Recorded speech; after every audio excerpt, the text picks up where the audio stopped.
Several hours into a frosty autumn night in 1794, 14-year-old Nathan Boone was awakened by gentle nudging from his father. The duo had camped on the north bank of the Ohio River, a few miles above what is now Point Pleasant, West Virginia. Nathan saw concern on his father's face, but not alarm. The elder Boone cautioned his son to remain quiet and listen. From across the river, some 400 yards distant, came the sounds of hatchets at work. At this early hour and at this desolate location, Daniel Boone believed it could mean only one thing. Indians on the opposite bank of the river had spotted his campfire and were building a raft to make a crossing. With stealth, father and son transferred the meat and skins they had accumulated during their 5-day hunt to a canoe at the river's edge. Heavy fog obscured the view of the far bank. Once loaded, Daniel and Nathan returned to the fire with their blankets to soak up a few more minutes of warmth. Soon, the distant sounds of wood chopping ceased. The Boones moved to the water's edge, leaving the fire untouched. When faint sounds of splashing and paddling made their way across the river, Daniel instructed Nathan to wrap himself in a blanket and lie down on the floor of the canoe. The elder Boone then shoved off, carefully dipping his paddle in the river's current to guide the vessel from the stern. Occasionally, Daniel leaned over the edge of the craft, lowering his head near the water level. He caught glimpses of the Indians, their movements vaguely discernible through the space between the surface of the water and the bottom of the fog layer. In a short time, father and son had drifted far downstream and out of danger.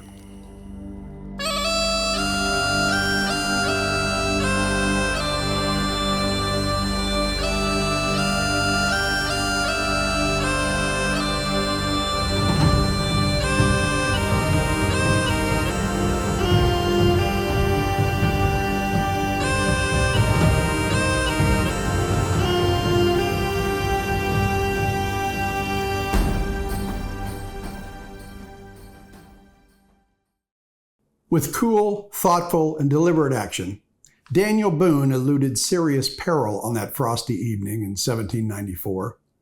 His son Nathan would never forget the example.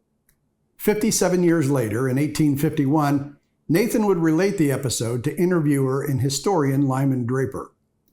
Draper visited Nathan at that time to interview him about his famous father and the opening of Kentucky.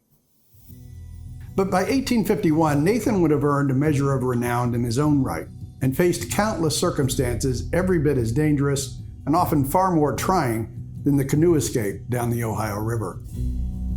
Indeed, by 1851, the frontier traipsing Boone family spirit, embodied in his children, grandchildren, and great-grandchildren, would have made itself felt across the full extent of the American West.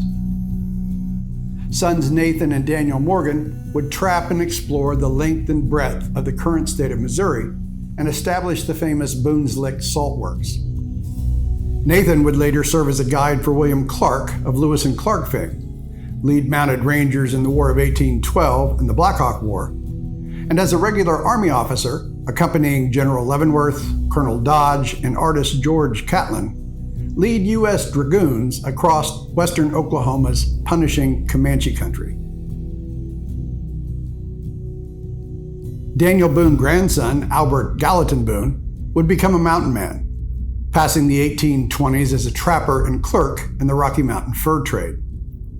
He would later parlay that experience into a lucrative frontier mercantile business, serving both as a licensed trader with Indians and as an outfitter of wagons headed for Santa Fe, the California goldfields, and the pioneer settlements on the California and Oregon coasts.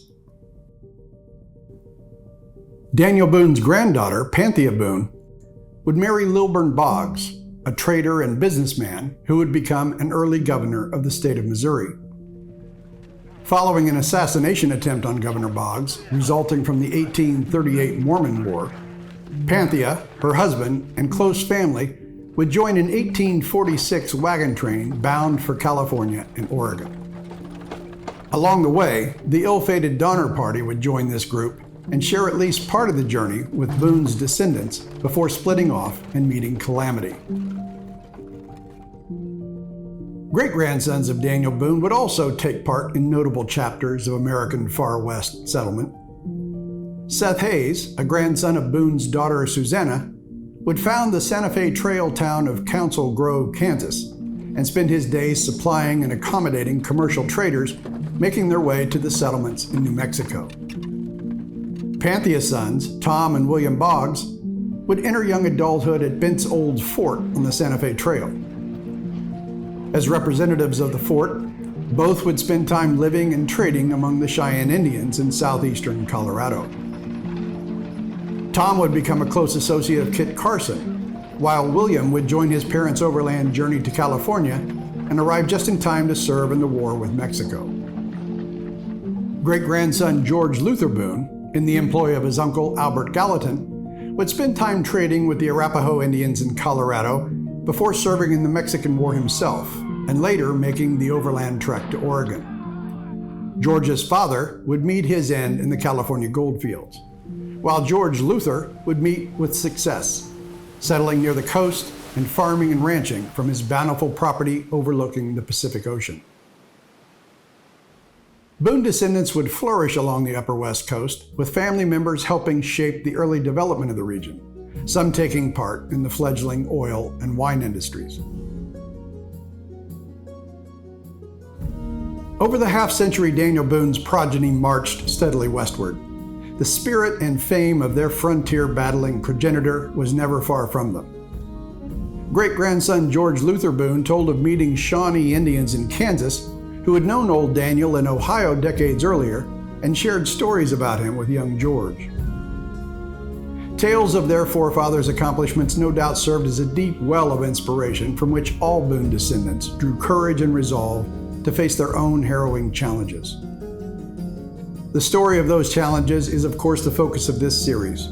And as we'll see in the next episode, that story for Boone's descendants west of the Mississippi opened in 1797, when an aging but still restless Daniel Boone, Kentucky's most famous pioneer, yet again cast his eye westward.